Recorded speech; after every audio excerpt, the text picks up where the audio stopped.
Hello everyone. आज के इस सेशन में आईआईटी जैम 2025 में क्लासिकल मैकेनिक्स के ऊपर आए हुए सवालों को सॉल्व करेंगे। तो देखते हैं हमारा पहला क्वेश्चन क्या है। पहला क्वेश्चन में हमें एंगुलर वेलोसिटी ओमेगा का वैल्यू पूछा है about an axis perpendicular to the plane of system passing through centre of mass. मान लेते हैं centre of mass CM point पे है, जो कि एक वर्टिसेस से आर डिस्टेंस में है। और हमें पता है अगर एक इक्विलेटरल ट्राइंगल है डी साइड का, तो आर इक्वल्स टू हमारा आएगा dy√3। यहाँ पे बोला है ओमेगा का वैल्यू हमें निकालना है जब डिस्टेंस बिटवीन मासेस कांस्टेंट रहेगा, यानी इक्विलिब्रियम पोजीशन में रहेगा। ओमेगा एंगुलर वेलोसिटी से जब ये ट्राइंगल घूमेगा तो जो फोर्स एक्ट करेगा हर मास के ऊपर, सेंट्रीफ्यूगल फोर्स, वो होगा m omega square r equals to m omega square dy√3। और ग्रेविटी के वजह से जो एक मास के ऊपर बाकी दो मास के वजह से जो फोर्स एक्ट करेगा वो हम मान लेते हैं F1 और F2। तो F1 इक्वल्स टू हमारा आएगा g m² by d²। H triangle का साइड डी लेंथ का है, और F2 इक्वल्स टू भी हमारा सेम आएगा gm² बाई d²। सो हम F1 equals to F2 equals to F पकड़ सकते हैं। और as the triangle is a equilateral triangle, so the angle is 60 degree, so net force on mass m1 equals to root under f² plus f² plus 2f² cos 60 degree equals to √3 f, यानी √3 gm² by d²। ये जो resultant force है ये हमारा जो centrifugal force है इसके साथ इक्वल हो जाएगा for equilibrium position. So m omega square d/√3 equals to हमारा आएगा √3 gm² बाई d²। ये सॉल्व करने पे m कैंसिल आउट हो जाएगा। यहाँ पे ओमेगा स्क्वायर जो है वो आएगा 3gm बाई d³, यानी ओमेगा इक्वल्स टू आएगा √3gm बाई d³, जो कि ऑप्शन बी करेक्ट है। सो सही जवाब होगा इसका ऑप्शन बी। सो हमारा नेक्स्ट क्वेश्चन नंबर 2, यहाँ पे पूछा गया है एक चेन को ग्राउंड से एज डिस्टेंस में v के स्पीड से F फोर्स में वर्टिकली लिफ्ट किया जा रहा है। यानी अगर हम एक चेन मान लेते हैं ग्राउंड पे है और इसको वर्टिकली लिफ्ट किया गया है एज डिस्टेंस पे v के स्पीड से लिफ्ट किया गया है। सो जो इसका जो मोमेंटम चेंज होगा dp dt वो आएगा dmv dt। यहाँ पे बोला गया है स्पीड कांस्टेंट है, सो v बाहर आएगा और dm dt रहेगा। यहाँ पे एक और चीज दिया गया है हमारा uniform mass per unit length of the chain is rho, यानी एज डिस्टेंस के लिए जो मास होगा m वो होगा ρh, और इसके लिए जो हमें टाइम लगेगा t वो रहेगा हमारा h/v। सो हमारा जो TPDT force acting on the chain वो होगा v इंटू dm/dt। dm हमारा जो रहेगा ρh और dt इक्वल्स टू रहेगा h/v equals to h cancel out हो जाएगा ρv²। ये वाला फोर्स एक्ट करेगा और एक फोर्स यहाँ पे एक्ट करेगा जो है ग्रेविटेशनल फोर्स। ग्रेविटेशनल फोर्स हमारा आएगा mg, ग्रेविटेशनल फोर्स हमारा आएगा mg। सो एक और फोर्स आएगा ग्रेविटेशनल फोर्स fg, जो कि m हमारा ρh इंटू g, बस ये वाला है। तो टोटल फोर्स रिएक्ट करेगा f रिजल्टेंट वो होगा f plus fg equals to ρgh plus v square equals to जो हमारा पहला ऑप्शन है उसके साथ मैच कर रहा है, रो कॉमन ले लेंगे तो v square plus G H, rho common ले लेंगे तो so option A is correct option. Next question, question number 3। यहाँ पे हमें जो पूछा गया है speed of the centre of mass of composite system, यानी पहले हमारा एक सिस्टम था M1 स्प्रिंग खुला हुआ था और M2 मास था, इसको हम अगर कंप्रेस करें x डिस्टेंस से, तो x डिस्टेंस से हम कंप्रेस किया है, तो इसके अंदर जो पोटेंशियल एनर्जी स्टोर्ड होगा वो होगा हाफ के एक्स स्क्वायर। यहाँ पे हमारा स्प्रिंग कांस्टेंट के दिया गया है, स्प्रिंग कांस्टेंट दिया गया है के, तो हमारा जो पोटेंशियल एनर्जी स्टोर होगा हाफ के एक्स स्क्वायर। और जब हम फोर्स को रिलीव कर देंगे तब पहले M1 मास रेस्ट पे रहेगा, लेकिन स्प्रिंग फिर से रेयरफेक्ट हो जाएगा और वापस अपने पहले पोजीशन में चला जाएगा, जबकि M2 एक वेलोसिटी V2 से जाएगा, लेकिन V1 M1 रेस्ट पे ही रहेगा। सो जो हमारा नेट मोमेंटम रहेगा, हमारा नेट मोमेंटम जो रहेगा वो होगा M1 V1 plus M2 V2।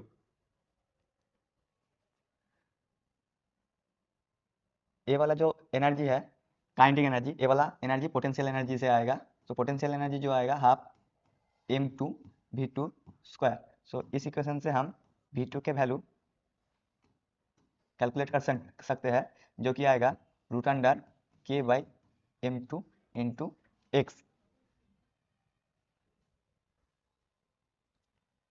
And जब हमारा पूरा सिस्टम खुल जाएगा तब जो टोटल सिस्टम है वो सेंटर ऑफ मास, एक सेंटर ऑफ मास के रेस्पेक्ट में मूव करेगा, जिसका वेलोसिटी अगर हम VCM पकड़ते हैं और टोटल जो सिस्टम है उसका मास M1 प्लस M2 होगा, और ये वाला इक्वल होगा पहले जो था, यानी ये वाला M1 V1 जीरो हो जाएगा तो सिर्फ M2 V2 के साथ।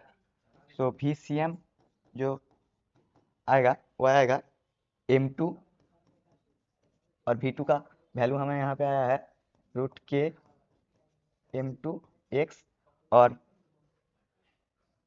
उसके अंडर M1 प्लस M2, यानी रूट अंडर के M2 x by M1 plus M2, यानी कि ऑप्शन सी इज करेक्ट।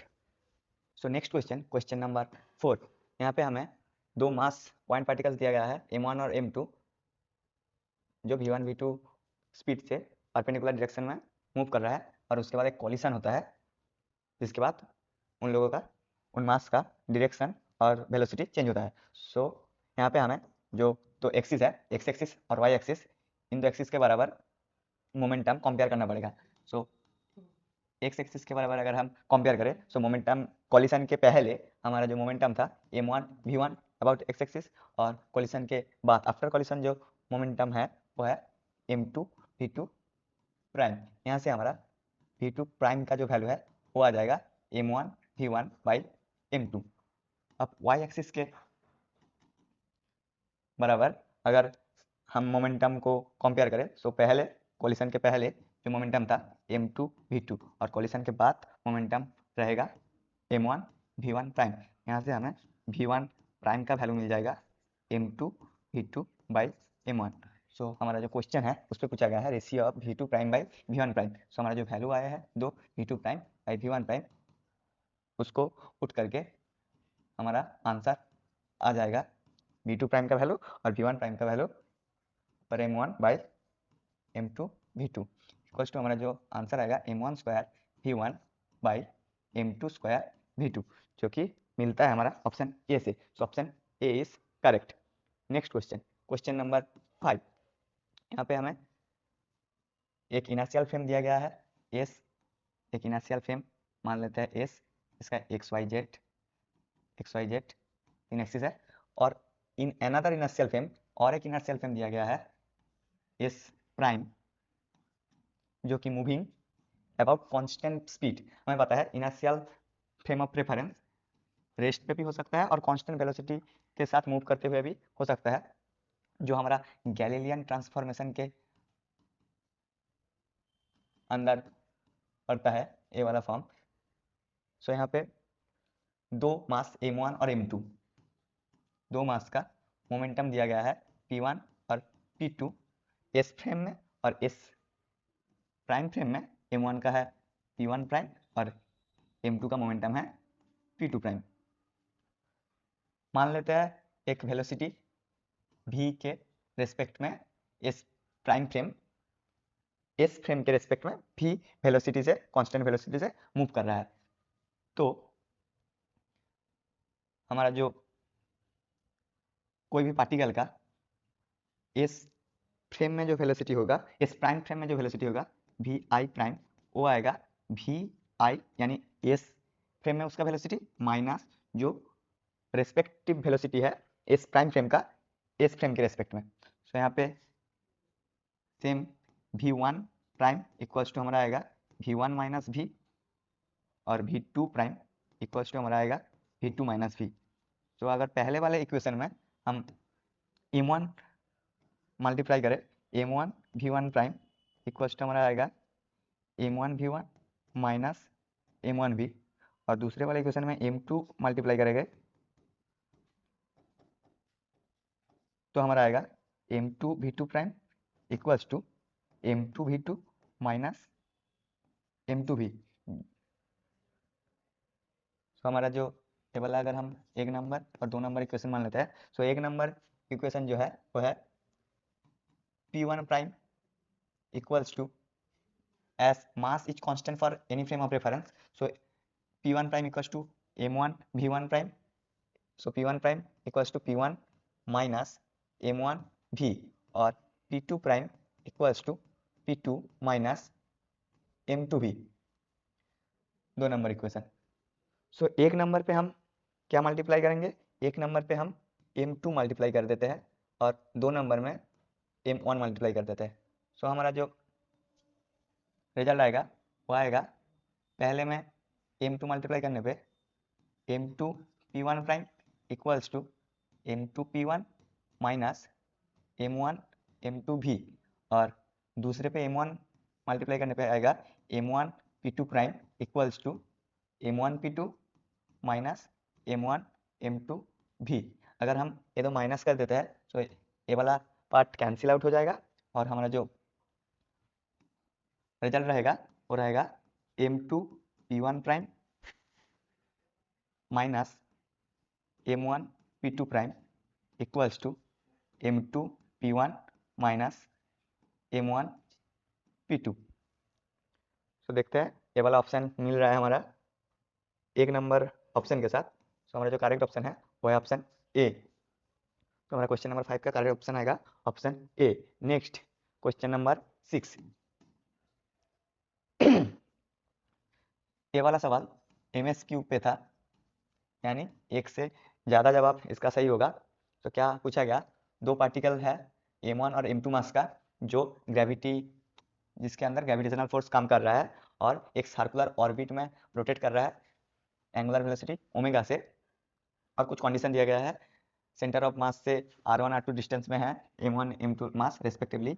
यानी अगर हम एक सेंटर ऑफ मास पकड़ते हैं cm, वहाँ से r1 डिस्टेंस पे m1 मास है और r2 डिस्टेंस पे m2 मास है।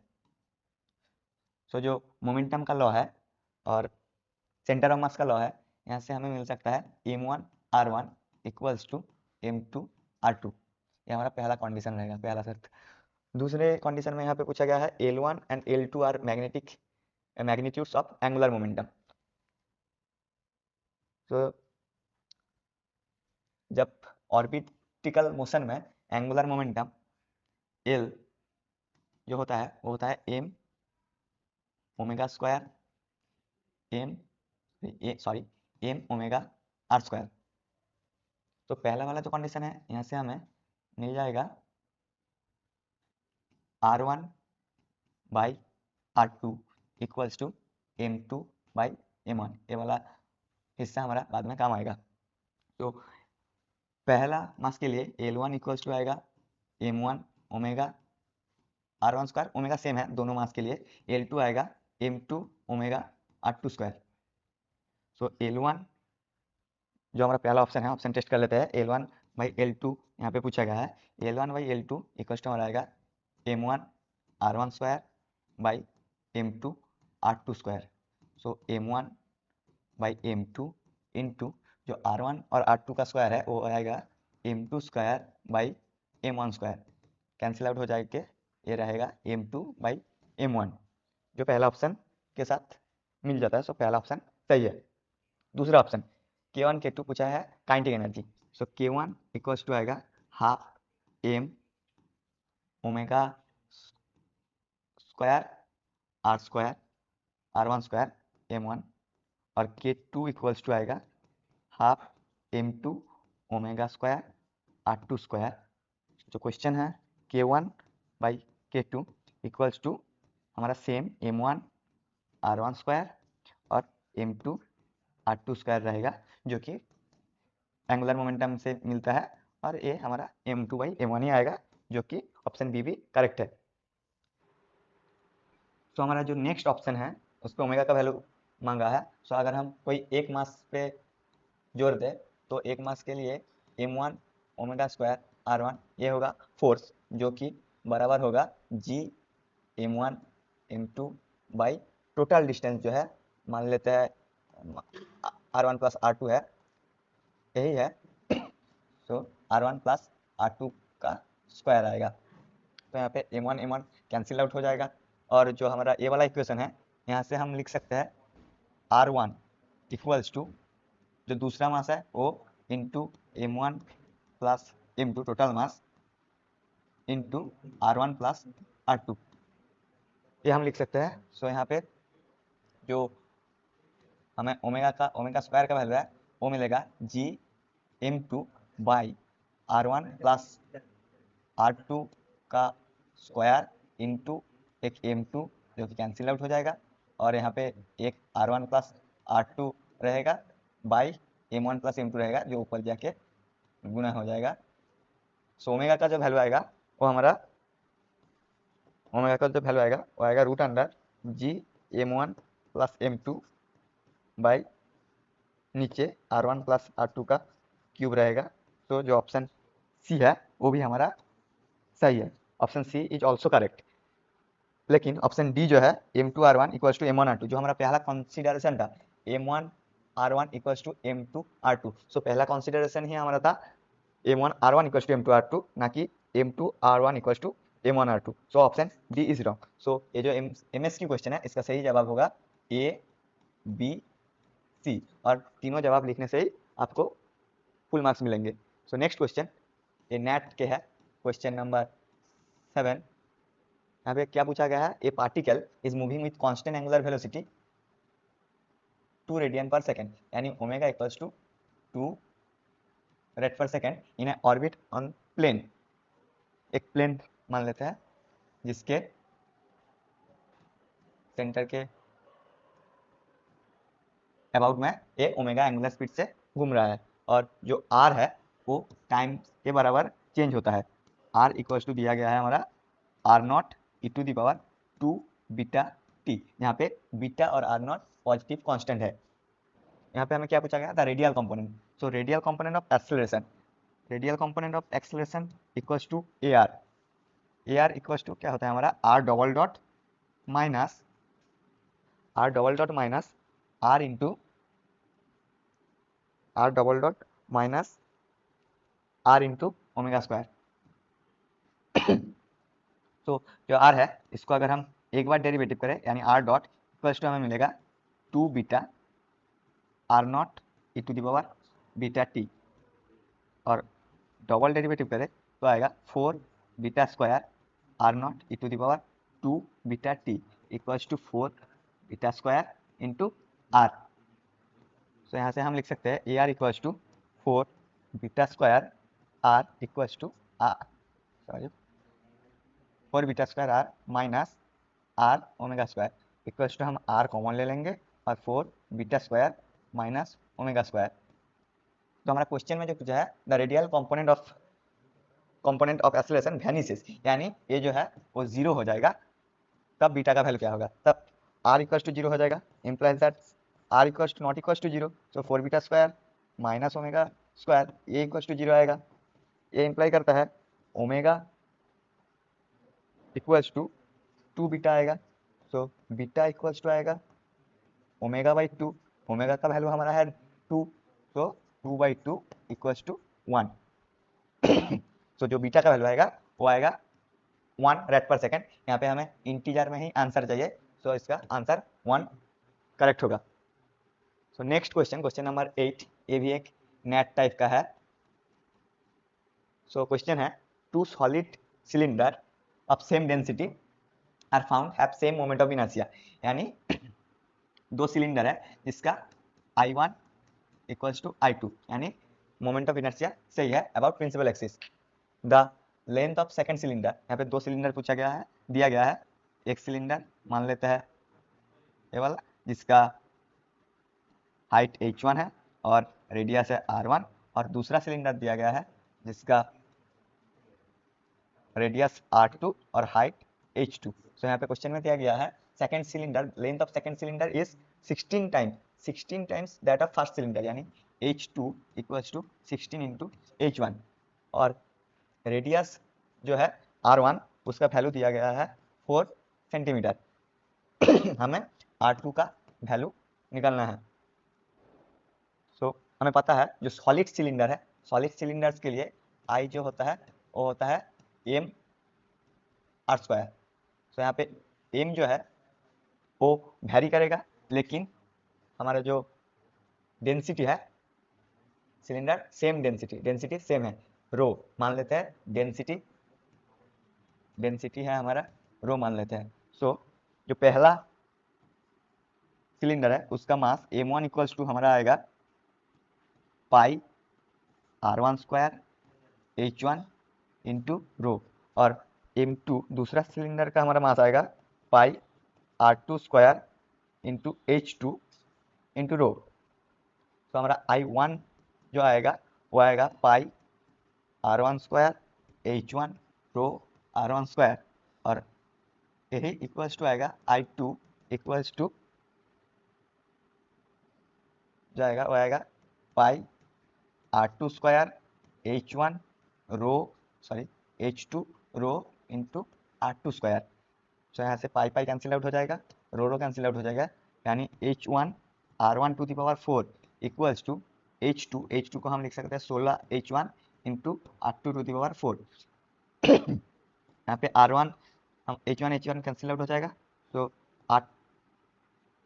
जो r2 टू द पावर 4 है ये आएगा r1 into 4 into 4 into 4 into 4 by 16, यानी यहाँ से 4 कैंसिल आउट हो जाएगा, और जो r2 का वैल्यू आएगा वो हमारा 2 आएगा। सो यूनिट यहाँ पे सेंटीमीटर का है, तो हमारा r2 का वैल्यू भी 2 सेंटीमीटर होगा। सो यहाँ पे जो हमारा क्वेश्चन था radius of the second cylinder ये होगा 2 सेंटीमीटर। यहाँ पे भी आंसर इंटीजर में आएगा और आंसर रहेगा 2 सेंटीमीटर। सो यह है सही जवाब। नेक्स्ट क्वेश्चन, और 2025 पे बस यही सवाल थे। सो ये आखिरी क्वेश्चन है, क्वेश्चन नंबर 9। एक planet rotates in an optical orbit with a star situated at one of the foci, यानी एक इलिप्टिकल ऑर्बिट है। इलिप्टिकल ऑर्बिट में हमें पता है 2 फोकस होता है, उसमें से एक फोकस में स्टार है और उसमें एक प्लैनेट मूव कर रहा है। उसका एक वेलोसिटी रहेगा, अगर हम सेमी मेजर एक्सिस और सेमी माइनर एक्सिस दो पकड़ते हैं, ये होगा हमारा सेमी मेजर एक्सिस और ये सेमी माइनर। सो यहाँ पे हमारा क्वेश्चन क्या पूछा गया है, the distance from centre of the ellipse, और सेंटर से इलिप्स का जो फोकस है उसका डिस्टेंस है। अगर सेमी मेजर एक्सिस का हमारा जो डिस्टेंस ए रहा तो सेंटर से फोकस का डिस्टेंस होगा a/2। और क्वेश्चन है ratio of speed the planet when it is nearest, यानी पेरिलियन पे और एपिलियन में इसका स्पीड का जब नियरेस्ट पोजीशन में होगा तब इसका वेलोसिटी मैक्स होगा। और जब ये सबसे फारदेस्ट पॉइंट पे होगा यानी एफिलियन में इसका वेलोसिटी मिनिमम होगा। तो हमें क्वेश्चन में सिंपल से पूछा गया है V max by V minimum. Kepler's law से हमें पता है इसका जो आंसर आता है वो आता है 1 प्लस ई बाई 1 माइनस ई, जहाँ पे ई है एसेंट्रिसिटी ऑफ द ऑर्बिट, और यहाँ पे एसेंट्रिसिटी क्या आएगा, एसेंट्रिसिटी आएगा जो हमारा डिस्टेंस है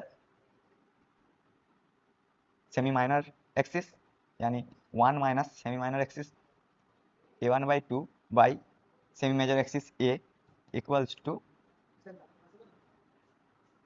भाई यहाँ पे हम इक्वल्स टू हम लिख सकते हैं 1 माइनस यहाँ पे हाफ आएगा इक्वल्स टू हाफ, यानी एसेंट्रिसिटी हमारा आएगा half. So V max by V minimum का जो रेशियो है वो आएगा 1 plus half by 1 minus half equals to 3/2 by half equals to 3। So जो पेरिलियन में वेलोसिटी और एपिलियन में वेलोसिटी का रेशियो आएगा वो आएगा हमारा 3, और ए सवाल का आंसर भी हमारा इंटीजर में ही आएगा जिसका आंसर होगा 3। सो 2025 के एग्जाम के क्वेश्चन में यही सवाल थे क्लासिकल मैकेनिक्स पे। अगले सेशन में हम दूसरे किसी टॉपिक के ऊपर डिस्कस करेंगे। सो आज के लिए इतना ही, थैंक यू।